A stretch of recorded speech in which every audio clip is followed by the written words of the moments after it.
Facultad de Ingeniería de la Universidad de Concepción. El origen de grandes soluciones.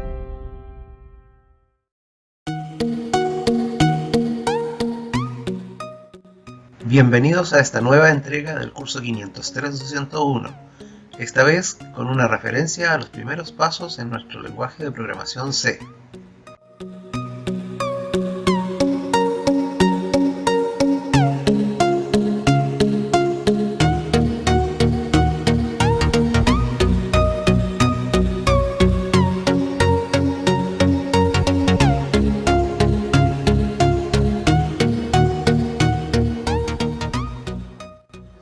Significa que con el lenguaje C podemos construir desde aplicaciones simples hasta sistemas operativos.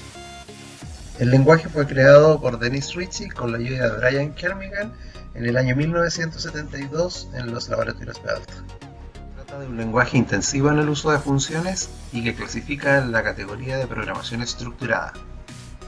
El lenguaje C no posee mecanismos de entrada y salida. Estas se incorporan a través de bibliotecas y funciones adecuadas para el efecto. En el video estamos observando la secuencia de pasos que se deben ejecutar para crear los proyectos con los que pondremos en práctica el lenguaje C en el ambiente CodeBlocks.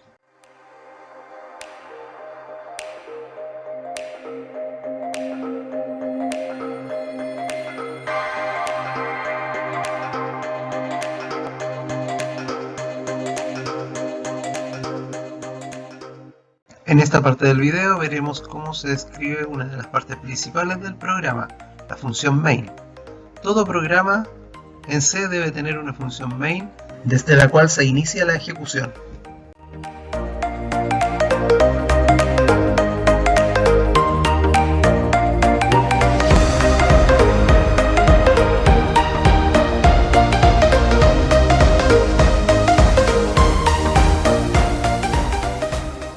En un lenguaje de programación, un tipo de dato determina, entre otros, qué tipo de valores puede tomar una variable y qué tipo de operaciones se pueden realizar con estas. Este primer programa guarda tres variables de tipo entera, las cuales almacenan números positivos y negativos en notación complemento 2. Como nuestro programa aún no tiene funciones de entrada y salida, veremos su comportamiento en una ventana del depurador. Aquí podemos ver las tres variables x, y y z con los valores iniciales ubicados en las posiciones de memoria que éstas representan. Ahora, a medida que el programa ejecuta cada una de sus líneas, vemos cómo el valor de x cambia a 5, el de y a menos 120 y el de z a menos 115.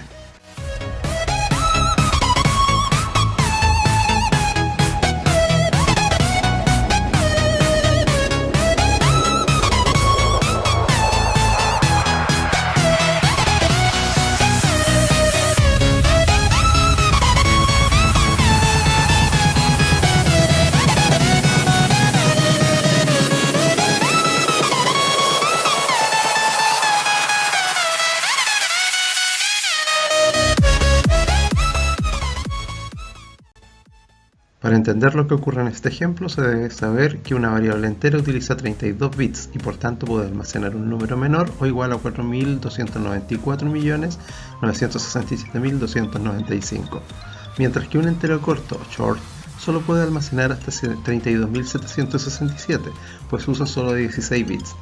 La función sizeOf nos ayudará a obtener el tamaño en bytes de la variable z.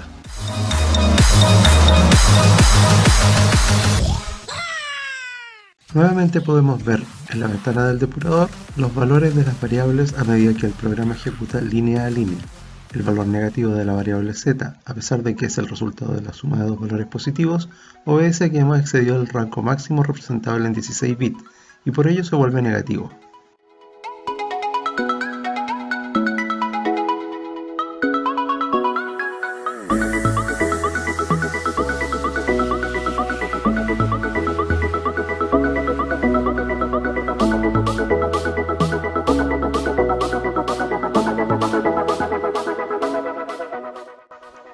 Este programa trabaja con números reales, almacenados en las variables radio, pi y d.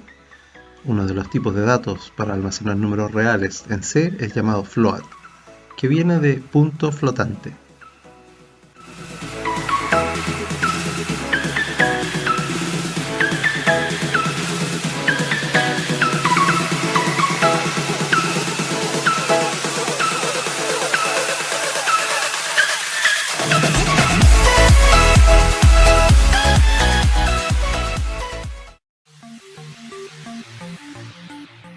Notar que la variable pi almacena solo 6 decimales iguales a los especificados en el código. Esto se debe a los problemas de precisión vistos hace un tiempo en el curso, cuando desarrollamos el tema representación interna de datos.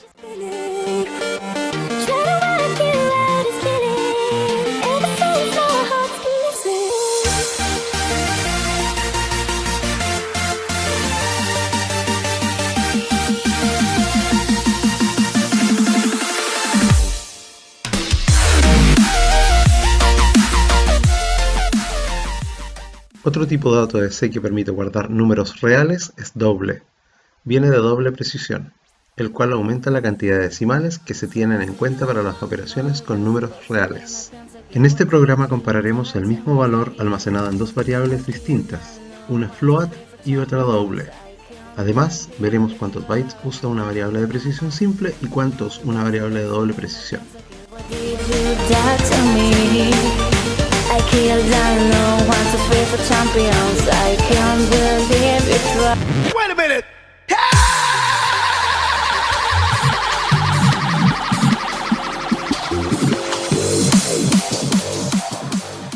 Aquí podemos ver que la variable doble no solo almacena todos los decimales especificados para el D en el programa, sino que podría guardar hasta 17 decimales, 9 más que un float. Además, una variable de precisión simple se almacena en 4 bytes, mientras que una de doble precisión utiliza 8 bytes.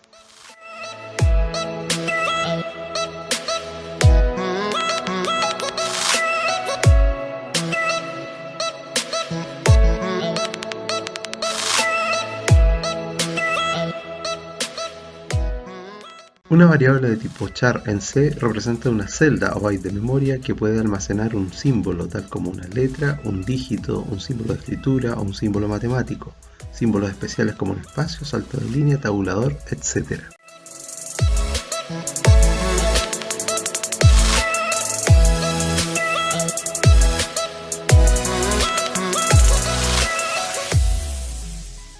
Tal como señaláramos en el capítulo sobre la representación interna de datos, cualquier símbolo almacenado en un computador tiene asociado un número entero. La ejecución de este programa nos muestra que la letra A mayúscula tiene asociado internamente el 65, el dígito 8 el 56, el número 90 corresponde a la Z mayúscula y el tabulador, entre paréntesis \t, corresponde al símbolo 9.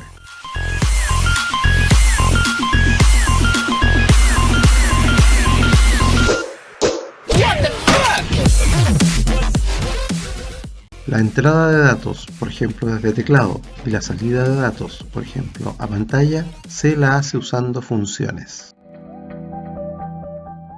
La biblioteca estándar de entrada y salida tiene muchas funciones para comunicar a los programas de C con el exterior. Una de ellas es printf, la que permite enviar, por ejemplo, el mensaje "Hola amigos de LP" a la pantalla.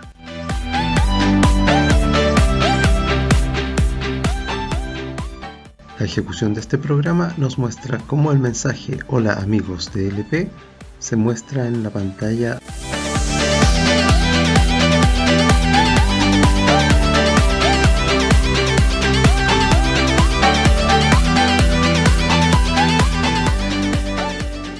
Otra función definida en la biblioteca estándar de entrada y salida es scanf, la que permite ingresar datos a un programa en C, por ejemplo, digitándolos en el teclado del computador.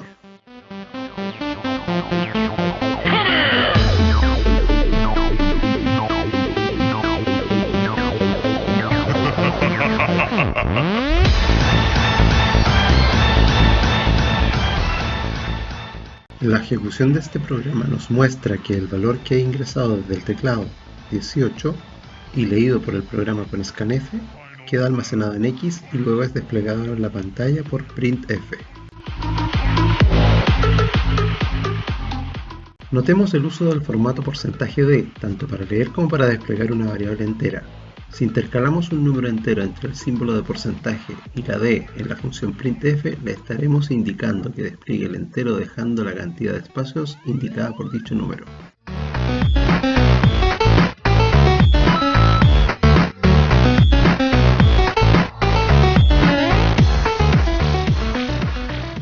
Para la entrada y salida de las variables de tipo float, el formato utilizado tanto en scanf como en printf es %f.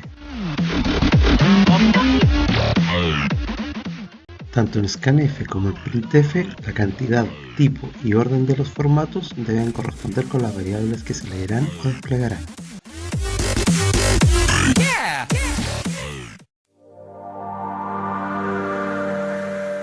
La ejecución de este programa nos muestra que, a pesar de la cantidad de dígitos ingresados para A y para B, en el despliegue solo se muestran 6 dígitos.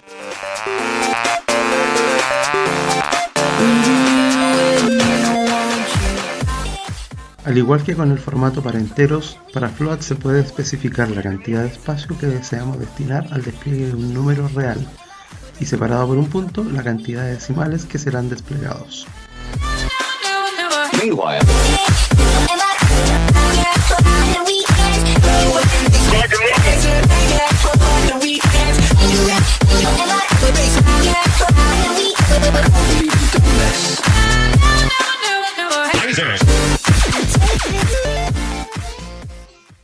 Como ya habíamos señalado antes, a pesar de que digitemos 11 decimales, un float es solo capaz de almacenar 8, lo cual además contrasta con la cantidad de dígitos desplegados. En este caso, hemos elegido 2 para cada número.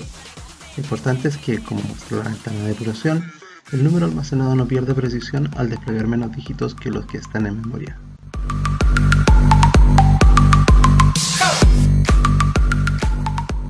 Así como la biblioteca de entrada y salida estándar provee varias funciones para comunicar a los programas con su exterior, existen otras bibliotecas que definen funciones con otros propósitos, como por ejemplo para manejar cadenas de símbolos, para administrar la memoria del computador, con funciones matemáticas y estadísticas, etc. Precisamente esta última biblioteca se denomina math.h. En este programa ejemplo usaremos la función para calcular el seno de un ángulo, denominada sin.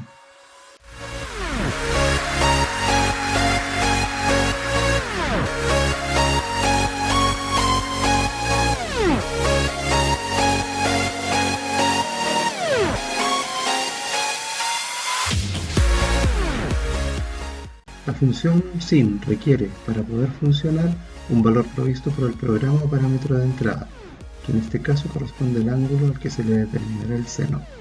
La variable x almacena dicho valor y, como todos los parámetros de una función, se debe poner entre paréntesis después del nombre de la misma. El valor resultante, una vez ejecutada la función, se almacenará en la variable y de nuestro programa. Ambos valores, x e y, son de tipo real de doble precisión.